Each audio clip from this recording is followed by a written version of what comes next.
ഇന്ന് ഞാൻ ഉണ്ടാക്കാൻ പോകുന്നത് സ്വീറ്റ് പൊട്ടറ്റോ വെച്ചിട്ട് ഒരു ചിക്കൻ കട്ട്ലറ്റാണ്. നമുക്ക് വീഡിയോയിലോട്ട് പോകാം. നമ്മൾ ചിക്കൻ്റെ ബ്രസ്റ്റ് പീസാണ് ഞാൻ എടുത്തിരിക്കുന്നത്. അതിനെ ഞാൻ ഉപ്പും കുരുമുളകും ഇട്ട് നന്നായിട്ട് വേവിച്ച് ഇതുപോലെ പിച്ചി വെച്ചിട്ടുണ്ട്. ഇനി നമുക്ക് ഇതിനെ മിക്സിയിൽ ഒന്ന് അടിച്ചുകൊണ്ട് വരാം. ചിക്കനൊക്കെ നന്നായിട്ട് പൊടിച്ചു കൊണ്ടുവന്നിട്ടുണ്ട്. പിന്നെ ഞാൻ ഇതിന് സ്വീറ്റ് പൊട്ടറ്റോ ഒരു ഇടത്തരം രണ്ട് സ്വീറ്റ് പൊട്ടറ്റോ ആണ് ഞാൻ എടുത്തിരിക്കുന്നത്. അതിനെ നന്നായിട്ട് വേവിച്ച് വെച്ചിട്ടുണ്ട്. ഇനി നമുക്ക് ഇതിനെ ഒന്ന് നന്നായിട്ട് ഉടച്ചെടുക്കാം. നമ്മൾ സ്വീറ്റ് പൊട്ടറ്റോ ഒക്കെ നന്നായിട്ട് സ്മാഷ് ചെയ്ത് കൊണ്ടുവന്നിട്ടുണ്ട്. ഇത് നന്നായിട്ട് തന്നെ ഉടച്ചെടുക്കണം. ഇല്ലെന്നുണ്ടെങ്കിൽ നമ്മൾ കട്ട്ലറ്റ് ഉണ്ടാക്കുമ്പോൾ കട്ട്ലറ്റ് പൊട്ടിപ്പോവും. അതുകൊണ്ട് നന്നായിട്ട് ഉടച്ചെടുത്തിക്കണം.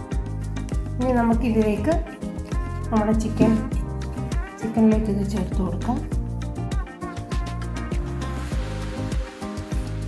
ഇതിൻ്റെ കൂടെ തന്നെ ഇഞ്ചി,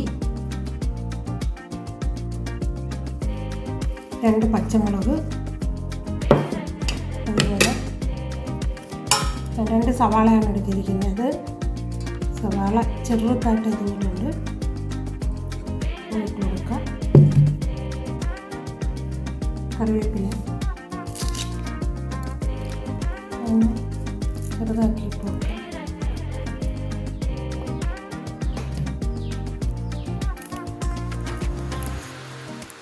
എരിവിനാവശ്യമായിട്ടുള്ള കുരുമുളക് പൊടി നമുക്ക് ഇട്ട് കൊടുക്കാം.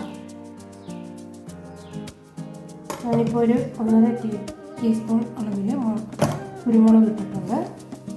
ഇനി നമുക്ക് ഗരം മസാല ഇട്ട് കൊടുക്കാം. ഒരു 1.5 ടീസ്പൂൺ ഗരം മസാല ഇട്ടിട്ടുണ്ട്. ഇനി ആവശ്യത്തിനുള്ള ഉപ്പ് ഇട്ട് കൊടുക്കാം. ചിക്കനിൽ ഉപ്പുണ്ട്, അപ്പോൾ അതനുസരിച്ചിട്ട് നമുക്ക് ഇട്ട് കൊടുത്താൽ മതി. നമുക്കിതെല്ലാം കൂടെ നന്നായിട്ടൊന്ന് യോജിപ്പിച്ചെടുക്കാം. നമ്മളെല്ലാം നന്നായിട്ട് യോജിപ്പിച്ച് നല്ല ഇതാക്കിയിട്ടുണ്ട്. ഇനി നമുക്ക് നമ്മളുടെ കട്ട്ലറ്റിൻ്റെ ഷേപ്പാക്കി വയ്ക്കാം. ആദ്യം ഇത് ഉണ്ടാക്കി എടുക്കുക.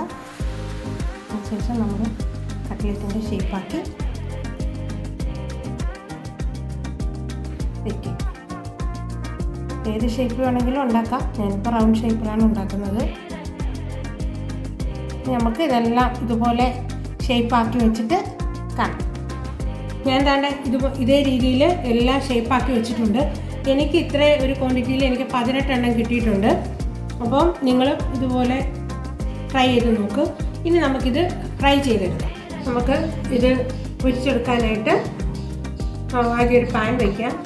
അതിലേക്ക് ഞാൻ വെളിച്ചെണ്ണയാണ് ഒഴിക്കുന്നത്. കിടക്കാൻ ആവശ്യമുള്ള എണ്ണ ഒഴിച്ചു കൊടുക്കുക. അത് നന്നായിട്ട് ചൂടാവട്ടെ. അതിന് ഞാനൊരു 3 മുട്ട അടിച്ചു വെച്ചിട്ടുണ്ട്. അതുപോലെ തന്നെ ബ്രെഡ് പൊടിച്ച് വെച്ചിട്ടുണ്ട്. നമുക്കിനി മുട്ടയിൽ മുക്കി ബ്രെഡിൽ കോട്ട് ചെയ്ത് നമുക്ക് ഫ്രൈ ചെയ്തെടുക്കാം. എണ്ണ ചൂടായിട്ടുണ്ട്. നമുക്ക് മുക്കി ബ്രെഡിലൊന്ന് കോട്ട് ചെയ്ത് നമുക്ക് എണ്ണയിൽ ഇട്ട് കൊടുക്കാം. ഇതുപോലെ ഓരോന്നും നമുക്ക് ഇട്ട് കൊടുക്കാം.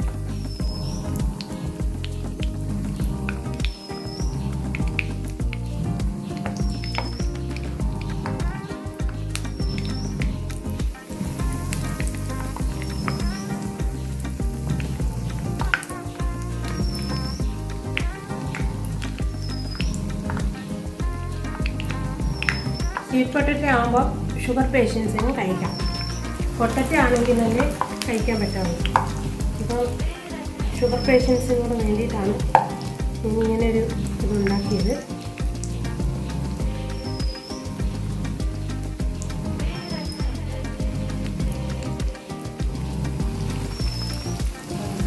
പിന്നെ നമ്മുടെ കട്ട്ലറ്റ് മൂത്ത് വന്നിട്ടുണ്ട്. 2 സൈഡും നന്നായിട്ട് തിരിച്ചിട്ട് കൊടുത്ത് നന്നായിട്ട് മൂത്തിട്ടുണ്ട്. അതിൻ്റെ പൊട്ടിയൊന്നും പോയിട്ടില്ല. അപ്പോൾ സ്വീറ്റ് പൊട്ടറ്റോ നന്നായിട്ട് നമ്മൾ സ്മാഷ് ചെയ്തെടുക്കണം. ഇതുപോലെ തന്നെ നമുക്ക് വെജിറ്റബിളിലും ഉണ്ടാക്കാം, മീറ്റിലും ഉണ്ടാക്കാം, എല്ലാം ചെയ്യാം. ഇനി ഇതുപോലെ ഞാൻ ഇത് നന്നായിട്ട് കോരി എടുത്തതിന് ശേഷം ഞാൻ അടുത്തത് ഇതുപോലെ ഉണ്ടാക്കിയിട്ട് ഞാൻ വരാം. അങ്ങനെ നമ്മുടെ കട്ട്ലേറ്റ് എല്ലാം റെഡി ആയിട്ടുണ്ട്. ഒന്നും പൊട്ടിപ്പോയിട്ടില്ല, നല്ലതായിട്ട് വന്നിട്ടുണ്ട്, നല്ല മുരിഞ്ഞ് തന്നെ വന്നിട്ടുണ്ട്. അപ്പോൾ ഇതുണ്ടാക്കി നോക്കി കമൻറ്റ് ചെയ്യുക, എൻ്റെ ചാനൽ സബ്സ്ക്രൈബ് ചെയ്യുക, ലൈക്ക് ചെയ്യുക, ഷെയർ ചെയ്യുക. അടുത്തൊരു വീഡിയോ ആയിട്ട് നമുക്ക് വീണ്ടും